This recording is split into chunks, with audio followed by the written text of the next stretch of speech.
évoquer également les leçons que nous pourrions tirer de la première édition pour mieux réussir cette édition qui va se tenir ici à Niamey du 10 au 13 juin 2014. L'intérêt, vous savez, c'est un forum jeunesse et emploi vert et vous savez que la grande partie de la population du Niger est composée de jeunes. Comme dans la plupart des pays de la francophonie aussi, la population est composée à majorité des jeunes. Et que ce soit dans les pays du Sud ou dans les pays du Nord, la préoccupation première des jeunes à l'heure actuelle, c'est l'emploi. Les jeunes cherchent pour être bien éduqués, bien formés. Quand ils ont été bien éduqués, bien formés, c'est l'emploi qui les préoccupe. Alors c'est une opportunité qu'à l'occasion de ces forums, le gouvernement du Niger puisse lancer un processus qui va permettre la création des emplois par les jeunes, pour des jeunes. Et c'est également une occasion pour sensibiliser la population du Niger et aussi les décideurs sur le concept de développement durable, mais aussi sur le concept de l'économie verte, sur le concept d'emploi vert et sur l'intégration des jeunes au processus de développement. Parce que, comme vous le savez, le prochain sommet de la francophonie qui se tiendra à Dakar en novembre prochain aura pour thème les femmes et les jeunes, vecteurs de paix et acteurs du développement. Et on ne peut pas parler de développement si les jeunes ne sont pas bien éduqués, si les jeunes sont au chômage. C'est la raison pour laquelle ce forum pour nous constitue un moment important dans ce processus qui permettra à l'ensemble de la francophonie d'élaborer des stratégies pour répondre aux préoccupations des jeunes. Fin ce matin à Niamey de la réunion délocalisée de la commission mixte, commission santé et services sociaux, commission administration, finances et contrôle du budget et la commission genre, travail, emploi et bien-être social. Une cérémonie placée sous la présidence du vice-président du Parlement de la CEDEAO, l'honorable Alexis Kaboré. Baka Hajara et Barokoba pour le compte rendu. Cette réunion qui a porté sur le financement des soins de santé dans les États membres de la CEDEAO a pour objectif de contribuer à l'intégration socio-économique à travers les échanges et des réflexions conduisant à des mécanismes de convergence pour le financement équitable des soins de santé dans l'espace CEDEAO.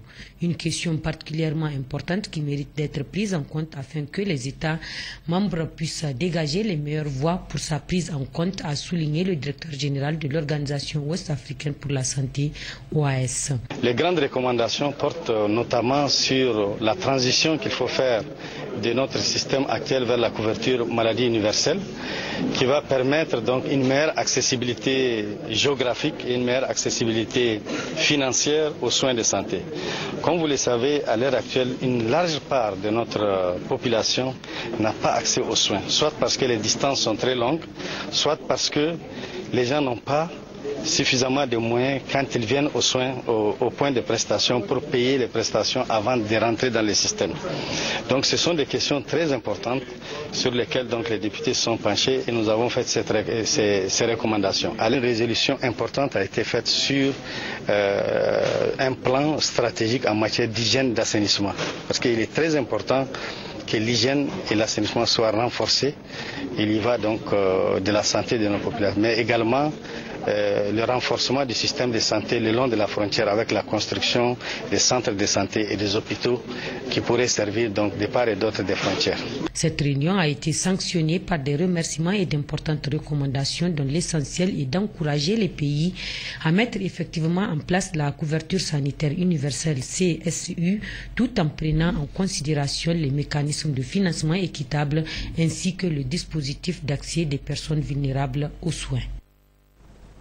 Le ministre d'État, ministre de l'Agriculture, Abdoulaye Boua, a présidé mercredi dernier la conférence sur le bilan des 3 années de mise en œuvre du programme de renaissance du président de la République. D'autres précisions avec Laouli Babale et Sandanataï.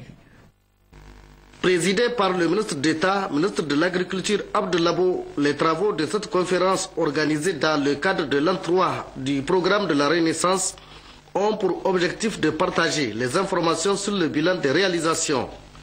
Un bilan qui reste à bien d'égards assez positif, tant au plan de réalisation physique que financière. À l'échelle nationale, plus de 3,4 milliards ont été investis sur lesquels la région de Zander a bénéficié de plus de 90 milliards.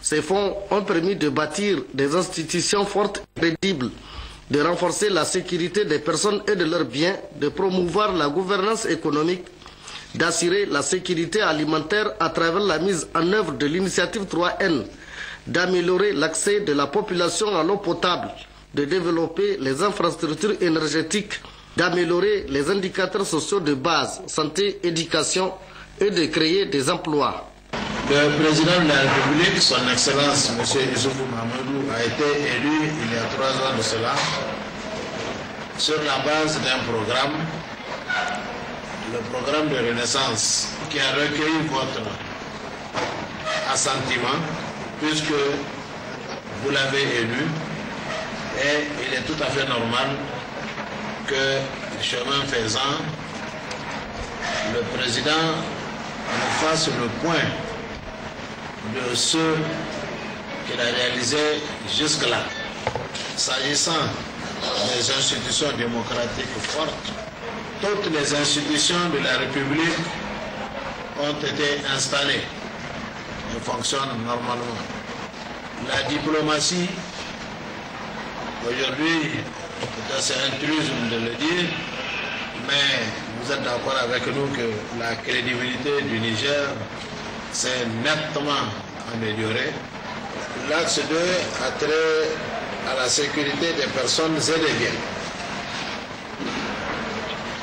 Pour ce faire, aujourd'hui, tous les Nigériens savent que le renforcement des capacités techniques de nos forces de défense et de sécurité se sont nettement améliorées, tout comme leurs conditions financières, mais aussi à travers la mise à disposition de plusieurs équipements leur permettant d'exécuter tranquillement et avec plus de professionnalisme le travail qui est le leur, à savoir la défense du territoire et assurer la sécurité des personnes. À l'échelle régionale, le gouverneur de Zander, Kalla Moutari, sans être exhaustif, en dressant le bilan de réalisation du programme de la Renaissance du président de la République, Mahamadou Issoufou, a particulièrement insisté sur les impacts des activités de la SORAS dans le nouvel essor économique que connaît sa région. Les travaux de construction des routes, des ouvrages hydrauliques, de la ligne électrique SORAS, Zander, Maradi, Malbaza, de la prise en charge des questions sécuritaires, d'emploi des jeunes et la recherche des solutions aux sempiternels problèmes d'eau des Zander. L'hydraulique a connu, pendant la première année du lancement du projet, le projet phare de Zander, il a connu une lenteur. Mais à partir de 2014, nous pensons lancer de manière plus significative les activités de ce projet qui est de plus de 21 milliards pour la seule région de Zander. Il y a eu des retards, il y a encore des retards pour le projet mobilisation des eaux qui est encore à 7% de sa consommation. Il y a là des alarmes à tirer pour que notre administration, l'administration de ce projet, pour que les acteurs de ce projet-là accélèrent la consommation des crédits. Pour ce qui est des routes, vous avez constaté que quelquefois ce sont des problèmes juridiques que nous avons connus et qui ont retardé nos travaux. Des contrats ont été passés, la loi a été violée, ces contrats ont été annulés. Et il fallait reprendre. Et il nous a fallu prendre plus d'une année pour réparer les dégâts commis par la violation de la loi. En démocratie, c'est normal. Quand on viole une loi, on s'amende. Mais il n'empêche que nous avons accusé de retard. Et nous n'avons pas aussi des entreprises performantes. Les entreprises africaines, souvent auxquelles nous confions nos travaux, pour ne pas donner à des entreprises plus éloignées européennes, sont ce qu'elles sont. Vous voyez les chantiers de la route, Zander, Myria, Girmoun. Il faut se féliciter que ces travaux ont repris. L'autre projet phare, celui de Ganaram, pour l'eau de Zander, qui pétine. Mais je l'ai dit tout à l'heure, tous les obstacles ont été levés. Et ces travaux vont démarrer pour durer 2 ans. Pour ce qui est de la gestion de la crise, de l'urgence, vous savez les efforts qui sont en train d'être faits. Des forages sont en train d'être créés. 2 sont déjà mis en service et connectés au réseau des Anders. Soraz va être connecté en vue d'accroître la production en eau de la ville des Anders. Aujourd'hui, les impacts de ces réalisations qui répondent aux aspirations profondes des populations nigériennes sont très visibles sur l'amélioration des conditions de vie de la population des Anders.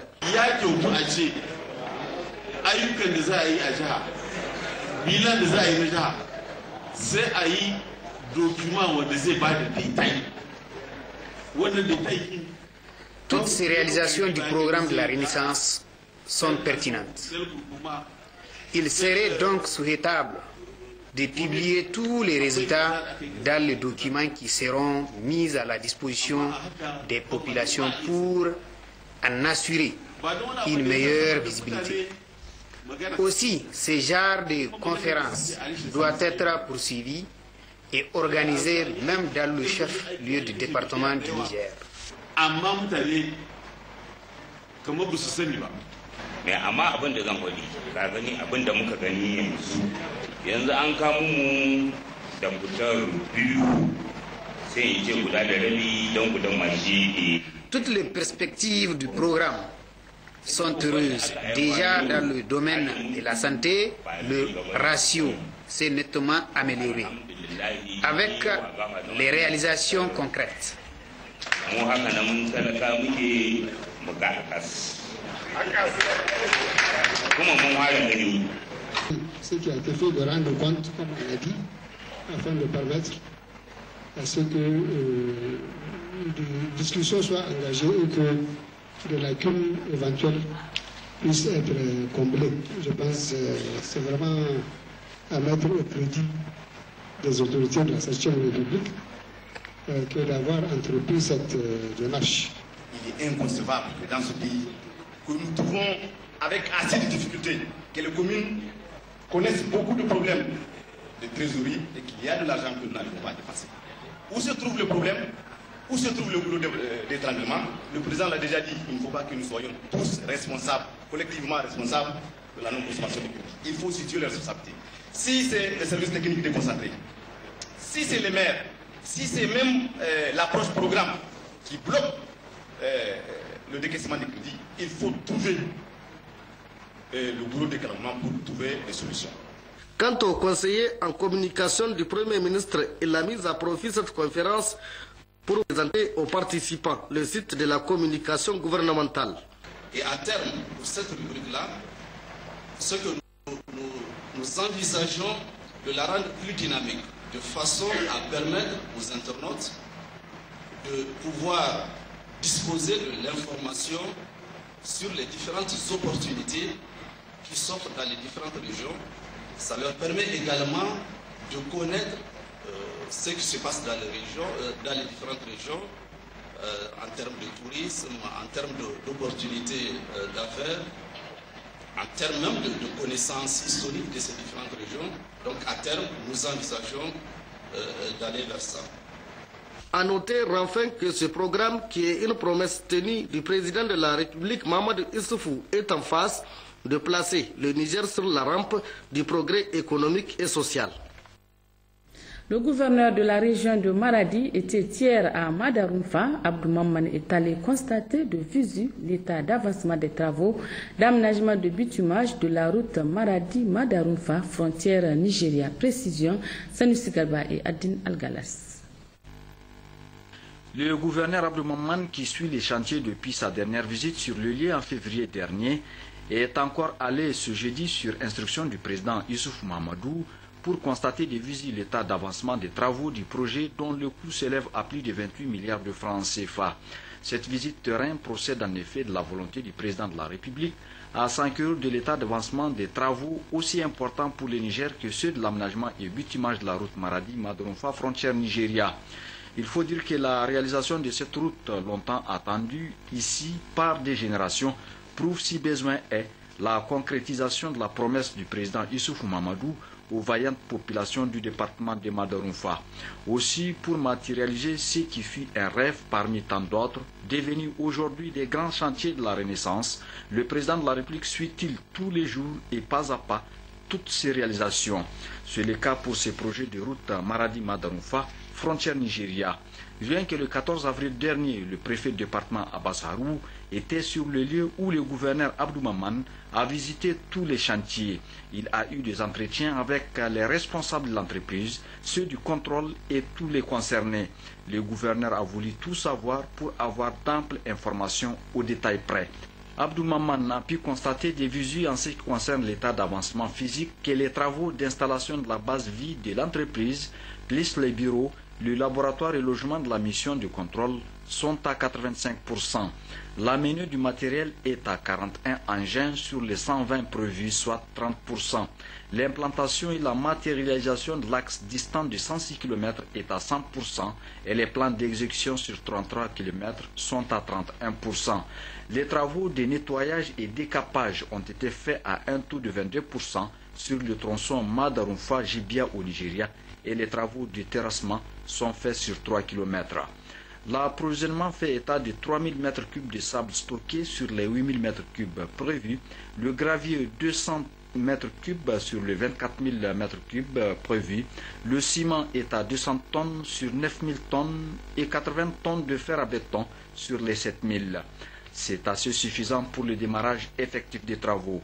Sur le plan environnemental, la réunion du gouverneur avec l'ensemble des acteurs répartis sur 5 communes, y compris à Maradi, fait ressortir que le recensement des propriétaires à dédommager est terminé depuis début février et pour ce faire, la commission de conciliation pour le dédommagement des personnes impactées sera nommée avant fin avril. L'on notera également qu'après sensibilisation des populations, une entente a été trouvée pour le nettoyage de la totalité de l'emprise avant l'installation de la saison des pluies. L'analyse de cette présentation renseigne pour un avancement global du chantier à un taux de 5% et la consommation de lait à 25%.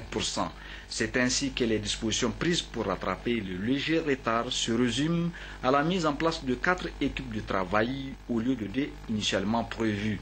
Le matériel de renfort commandé et arrivé déjà au port de Cotonou sera sur place courant mois de mai et le travail se fera de jour comme de nuit. A préciser que dans ce déplacement, le gouverneur est accompagné du conseiller technique du président de la République Sani Magaji et du conseiller spécial du Premier ministre El Hadj Toudjani Oumey.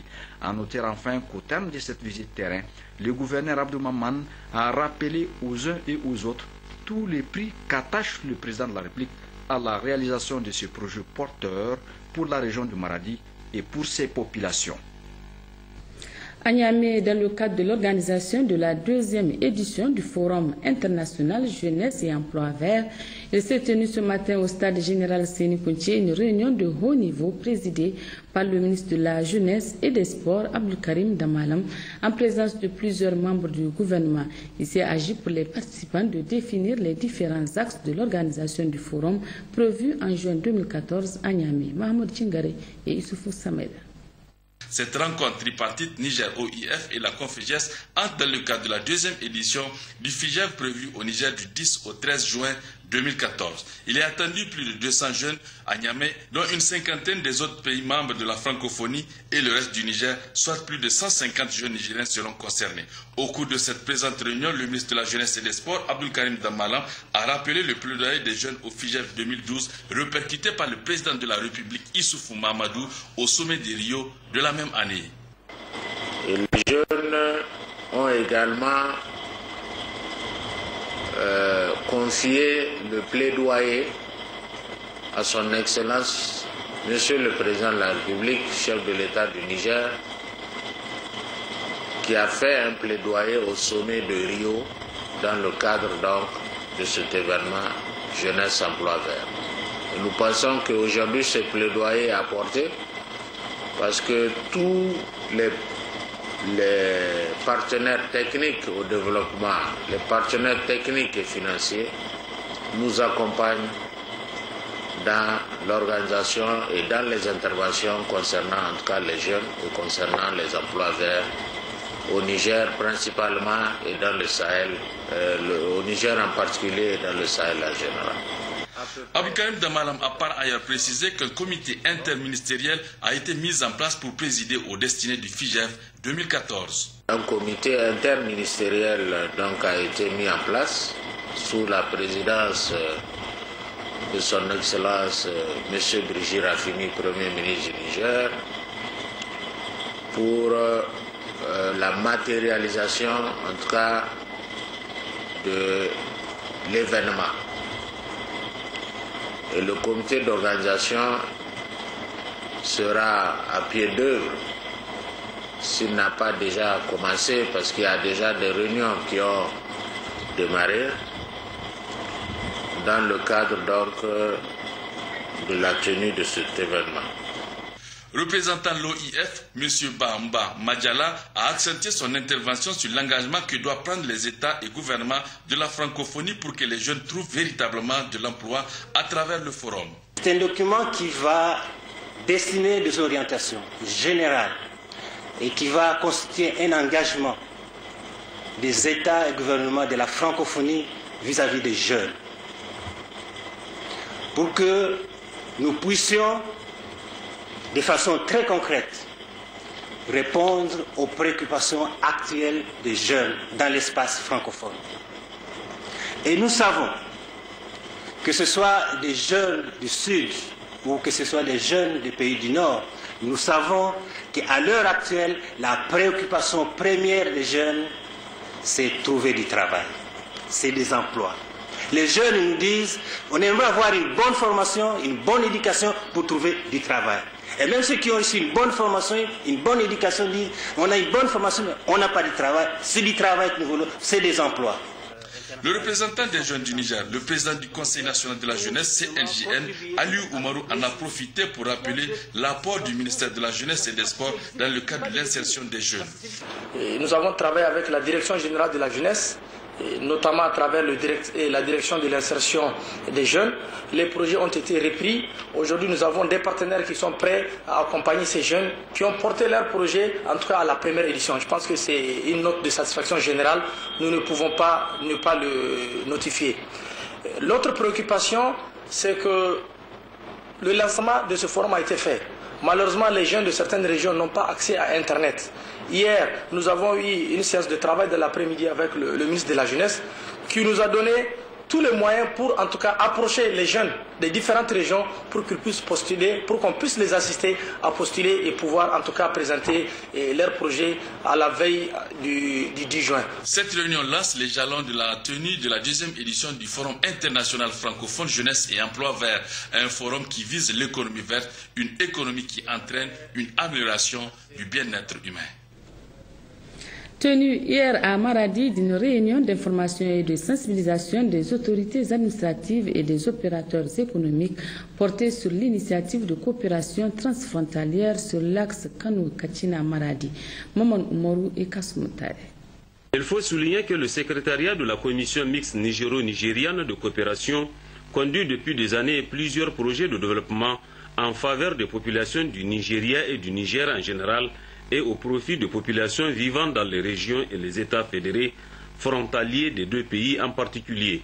Ces activités couvrent plusieurs domaines de coopération dont, entre autres, l'agriculture, l'élevage, les ressources en eau, la santé, les routes, les télécommunications, les mines et énergies, la sécurité transfrontalière, la matérialisation de la frontière ainsi que d'autres domaines d'intérêt commun portant sur la vie socio-politique et culturelle de leur population. Pour Abdul Jalil Suleiman, la Commission voulait à travers cette rencontre informer et sensibiliser les autorités administratives et les opérateurs économiques de la région de Maradi de la mise en œuvre de l'initiative de coopération transfrontalière sur le commerce et la sécurité alimentaire dans le cadre du projet K2M.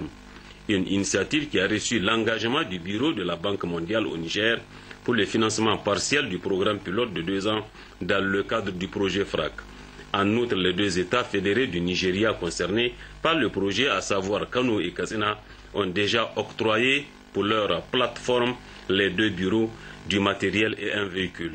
Le lancement officiel du démarrage du programme pilote aura lieu à Maradi vers la fin du mois de mai prochain. Pour assurer le démarrage simultané des 3 composantes du programme comme indiqué dans les études de faisabilité et le rapport qui vient d'être soumis par le consultant du FRAC, il est demandé aux autorités régionales de prendre toutes les dispositions en vue de la mise à disposition d'un local servant de bureau pour la plateforme de Maradi. Au cours également de la présente rencontre, il a été question d'échanger sur l'élaboration d'un document juridique sur le projet de construction d'un entrepôt de produits non pétroliers à Maradi et d'un centre de collecte à Jibia. Il s'agit là d'un projet initié par le Conseil nigérien pour la promotion de l'exportation en collaboration avec d'autres acteurs incluant la Commission mixte nigéro-nigérienne de coopération et les experts du ministère du Commerce et de la promotion du secteur privé de notre pays. D'ores et déjà, 2 réunions ont eu lieu à Sokoto et à Katsina et une 3e qui portera sur la validation de l'étude de faisabilité du projet aura lieu à Maradi courant mois de mai. En outre, il est demandé aux autorités régionales de Maradi une assistance permettant d'accorder des facilités dans la limite de leurs compétences pour l'octroi du site afin de construire l'entrepôt. Intervenant au cours de la rencontre, le gouverneur de la région de Maradi, Abdou Maman, et le premier vice-président du conseil régional, Mohamed Siraj Moussa, se sont beaucoup réjouis de cette initiative des membres de la commission mixte de coopération nigéro-nigériane. Ils ont par la même occasion loué les différents appuis et facilités consentis à la commission mixte nigéro-nigérienne par les plus hautes autorités des 2 pays en vue du renforcement des relations fraternelles et de coopération existantes entre le Niger et le Nigeria. Restons à Maradi pour signaler la clôture mercredi dernier des travaux du comité des experts en matière d'information de la commission mixte de coopération nigéro-nigériane, un comité mixte chargé de la mise en œuvre des recommandations issues de cette réunion a été mis